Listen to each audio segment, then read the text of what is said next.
Meaning of hydrant. Hydrant. Hydrant.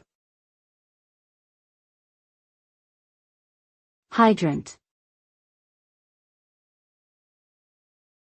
Hydrant. A hydrant is a fixture used for accessing water in case of fire emergencies. It typically consists of a valve connected to an underground pipeline, and an above-ground outlet with a valve, designed to connect hoses to supply firefighters with water. Hydrants are usually found on public streets or near large buildings, and they are often color-coded to indicate their flow rate. The term hydrant comes from the Greek word hydor, meaning water, and reflects the importance of water as a resource in fighting fires.